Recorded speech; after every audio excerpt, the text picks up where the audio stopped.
already did it once, but thank you for letting me do it again. All right, what's up, everybody? Welcome back to Bruised Podcast. Josh DeFrance is my favorite skater. All right, so run it back real quick. So let's start that over.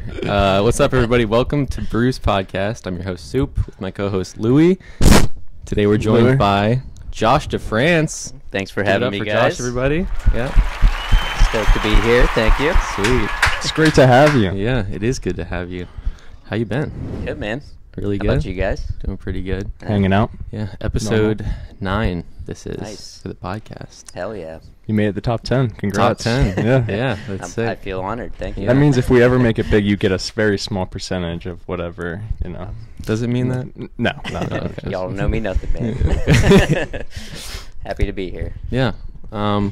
So, just like jump right into it. Just kind of tell us about yourself in skating and local skate culture and the Frederick skate scene. Like, who are you, basically, and where do you fit in? Let's see. So, been skating for about 15, 16 years now. How old are you Since I was now? about 12. I'm 26. 26 now? Yeah. Okay. I mean, I guess trying to think of where to start. I remember like one of the first things I used to film a lot of videos back in the day. Me and all the homies. I think one of the first things I ever filmed was on my mom's digital camera. Sweet. Pretty sure I edited it to Bodies Hit the Floor. Nice. I already know it was a great video. Good song Me choice. slamming over and over, trying to like caveman off of something. How old were you when you filmed that, you think? Probably like 12. 12? Yeah. Okay. At this little gazebo spot in my neighborhood. And then eventually, you know, making videos on Movie Maker on her PC. Ended up getting a little handy cam. Had like the little mini DVDs you Yeah. would put into it. Okay. Yeah. It sucked. Every time like we'd drop the camera or like a board would shoot out and hit it, it would erase all the clips from that day. Oh, no. That happened a few times. That was always a bummer. Yeah. But yeah, I like kind of ghetto rigged it, you know, like got one of those like scorpion handle things, got one of those fisheyes that you could like take a lens from another fisheye and like super glue it in to make it like extra wide. Used that for years, That's the setup. filming around with my buddy Rome, Babongo, Anthony Babongo, Colin McFeeters, met him when I was pretty young, Okay. and ended up filming Popalicious. Popalicious. With that camera. Was that your first ever First ever video. Yeah, basically? yeah. Did you I put think that I up was- anywhere, or is it just like your own? I was like 13. We did DVD copies. Oh, okay. And we actually had a premiere at Pit Crew. Oh, sweet. Which Jeez. was awesome. Yeah. Just super young, you know, and those dudes were stoked that we were putting together videos so young. Yeah. And yeah, the premiere was awesome. Are I was those like- floating around anywhere still? I Those think DVDs? my mom still has a copy Oh, really? of all the videos that Oh I my made. But that I don't know how many exist out there still. Probably not many. But then after Popalicious was when I did Sharks and Minnows, and that was when I got way more like involved with the shop, with Pit Crew, and you know, connecting with more people. Just trying to get as many homies as I could together to make a video. Some of even the Pit Crew team guys started skating with me and my homies, and you know, super stoked. Yeah. I was only like 14, Yeah. 15 years old, you know, skating with those dudes. Means a was- lot. Yeah, it was awesome. Yeah. Um, Probably gave you a good, like, really wanting to get into skating more. yeah, Or, like, yeah, continue getting into definitely it. like motivated me for sure. And then I went from using that handy cam to a Canon GL1. You guys ever heard of that camera? It's it's got a handle on it with a mic and stuff, like kind of like a VX. Okay. But Okay. just like not as good. The audio is Just pretty the bad. Walmart the colors version? aren't as good. I actually got it from the pawn shop that's over by Rita's on Patrick Street. But I didn't have enough money to pay for the whole thing at that time. Obviously, I was so young. I had to set up a payment plan.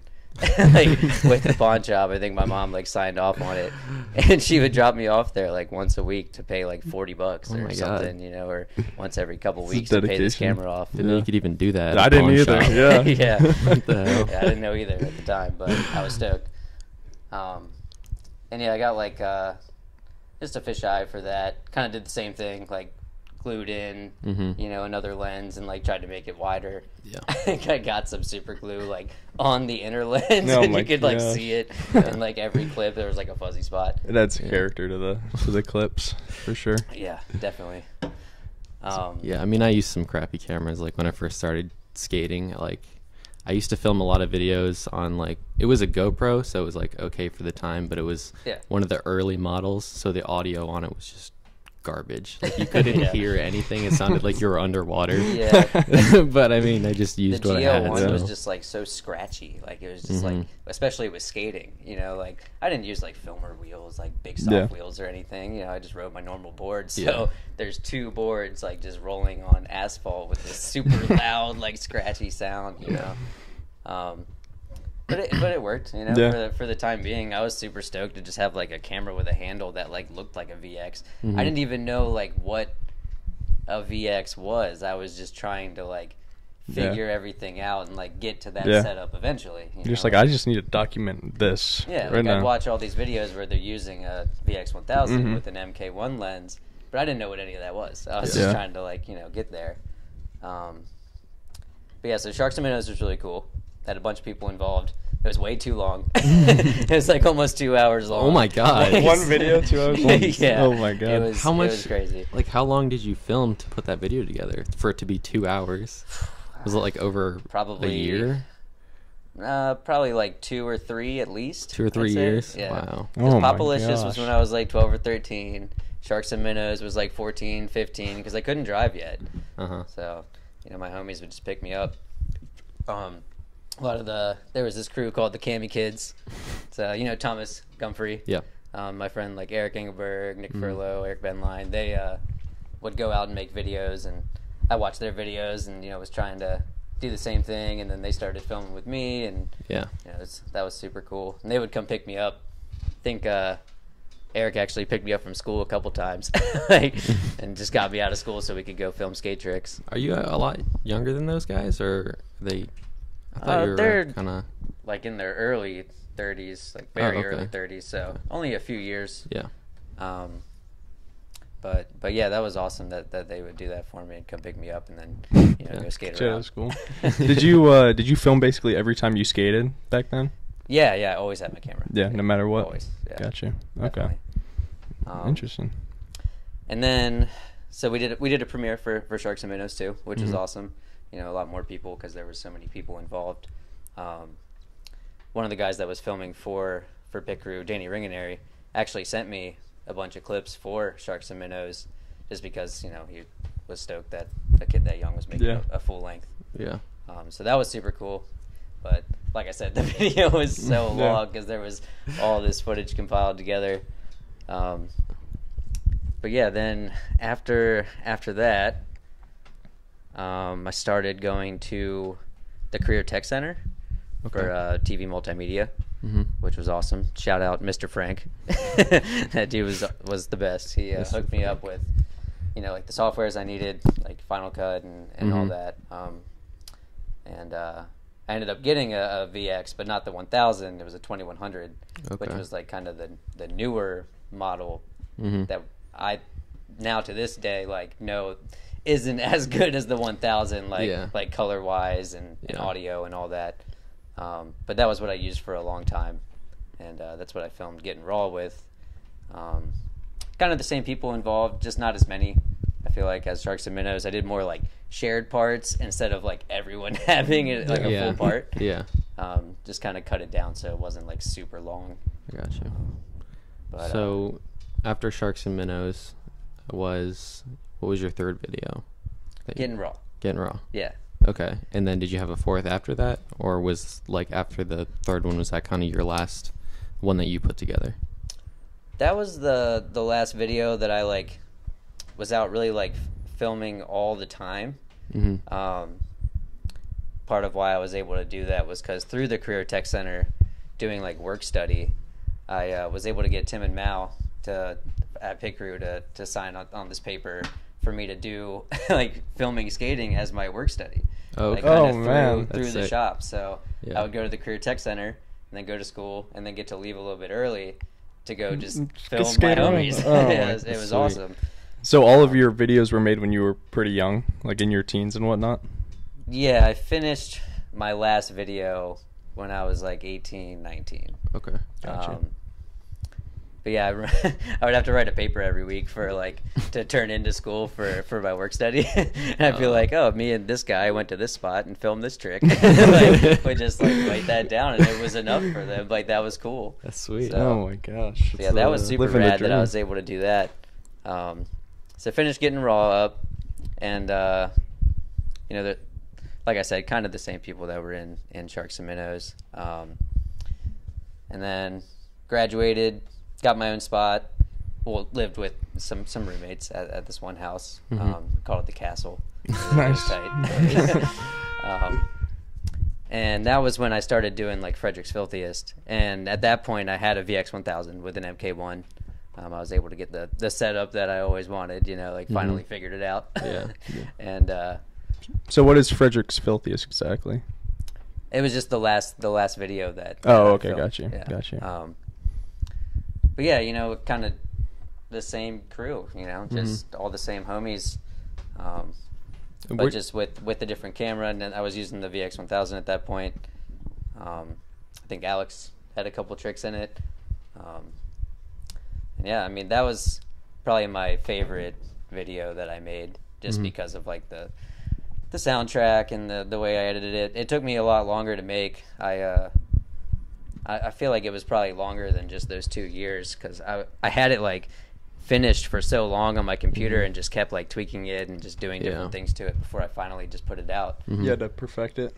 Yeah, I just wanted it to be, you know, I knew that would probably be one of the last videos I made, so I just wanted it to be, you know, really cool. Gotcha. Yeah, it takes a lot of work.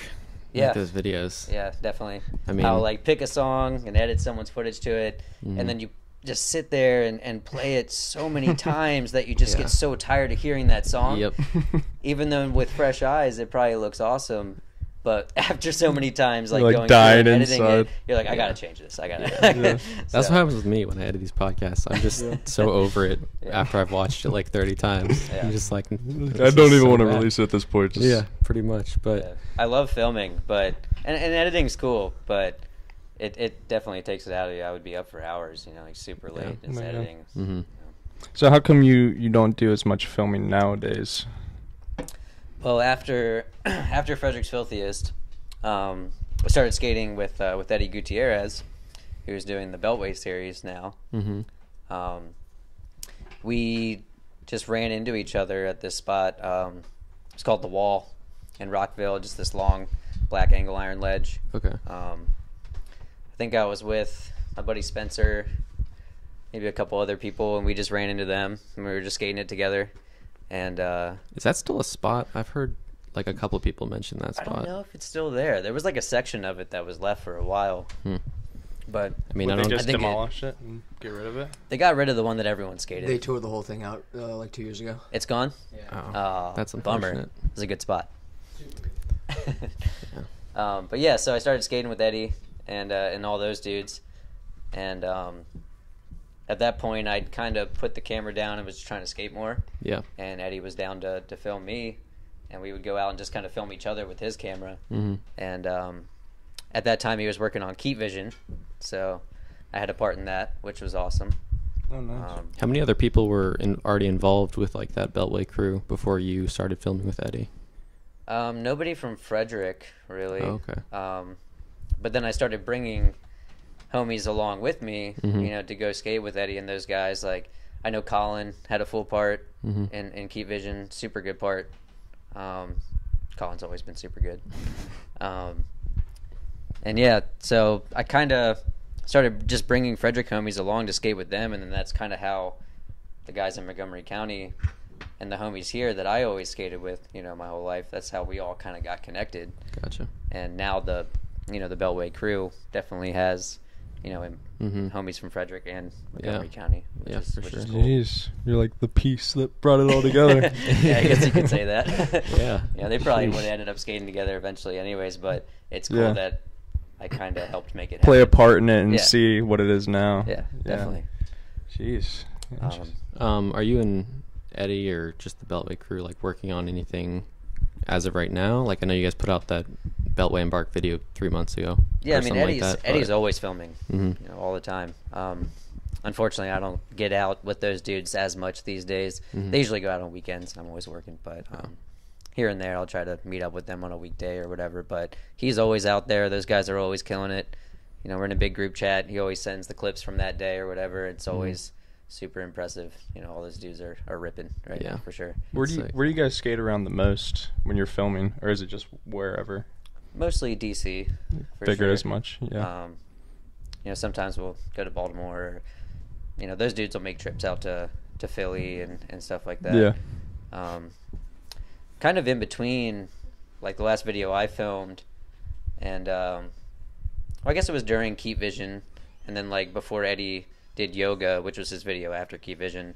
This dude Andy Verasca was filming a video called Locomotion. Somebody talked about that video. Who talked about that video? Probably recently? Xavier. Yeah. So because that had like a bunch of Poolsville guys involved in it, and some Frederick homies too, like me and Colin and Alex and Abram had a full part in it. A few other people. And that video was super cool. We would go on trips all the time. Andy had this van. We would just pack in the minivan, go to like Philly, wherever. We actually went like out of just like DC, Baltimore. Like went to some other states and stuff with him, which was really cool. And those dudes still, the Beltway guys, they'll go to Philly or New York here and there. But you guys just hit up DC the most just because it's close, or it's the closest for them. Yeah. But in terms of like DC versus Baltimore, does DC just have more spots in general, or better spots, or just both cities are very different from each other. I feel like the spots in DC are very clean, a lot of marble. That's what I was. But that's why I love skating Baltimore, because it's crusty and it's awesome. East Coast for sure. Yeah, like the most East Coast spot. Go down any street and find like a weird little bank cut to skate, or like something cool. I always love skating Baltimore just because of that factor. Spots are hard to skate, so if you get a trick there, it just makes it that much cooler. Yeah, I haven't personally skated Baltimore. I've wanted to for forever. Yeah, hopefully going at some point in the next month or so. Just go, but just get in your car and go. Okay, got work and stuff. But, Have you ever been to any of the parks there? Hampton's in Baltimore, right? Yeah, I've been to Hampton. Not a fan, but why not? I haven't been. We talked about this on a different episode, but it's just, I don't know, the flow isn't very nice at Hampton. Should go to oh, gotcha. I mean, it's definitely crust, but Carroll Park is super cool. Carroll Park? Yeah. Okay. Is it like wood or concrete? It's concrete, yeah, but it's just an older park. Have you ever seen that photo of the stair set with like the really low handrail? It's like extremely low. Yeah, it's crazy. I'm gonna have to find it and you'll put it up on like the one at Poolsville? Dude. All right. Really we'll low put it up handrail. on the screen later. It's insanely low. It's like dangerously low. It's pretty crazy. Like a curb kind of? Yeah, like a curb high. But then the end of it, maybe like 3 feet. But it goes down probably, what do you think, Al, like a 10? Probably like, yeah, it's pretty gnarly. Everything there is like kind of hard to skate, but it's really fun. I like Carroll Park a lot. Just death traps everywhere. Pretty much, yeah. Are you sponsored by Speed Lab Wheels, or is that kind of on the float team? On the float team. Yep. Okay, how did that whole thing kind of come about? So after Picker closed, a few months later, Brent started Embark. I think it was like right around the time that I first started working at the shop. I want to say it was around like, I started working there in like May or June, I think, of the year that we opened. Because I started at Classic Electric Tattoo in April, and it was only shortly after that I started working at the skate shop, I believe. But so I think it was like a couple months like after I'd gotten to work at the shop. I just met up with Brent at Shrimp Town, actually. I think it was just like me, Caleb, and a couple other homies. And he just pulled me aside for a second and was like, hey, Speed Lab Wheels DM'd us and so that they want to start hooking you up with some wheels, and I was like, wait, me? I was like, for real? Like I had no idea. But yeah, that was super cool. And then the next time that the owner Alan brought some wheels to the shop, I got to meet him and I got to skate with him a few times, and yeah, I mean it's been great. Alan's awesome. He hooks it up for sure. The wheels are fucking awesome.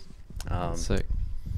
They do a lot of 101 conicals, which is the wheels that I personally skate. So yeah, great wheels, awesome company. Alan rules. Sick. Nice. Super lucky for sure. Very grateful to be hooked up by Speed Lab. Yeah. Cool. How old were you whenever they picked you up? At that point, it's been you said a little over 2 years.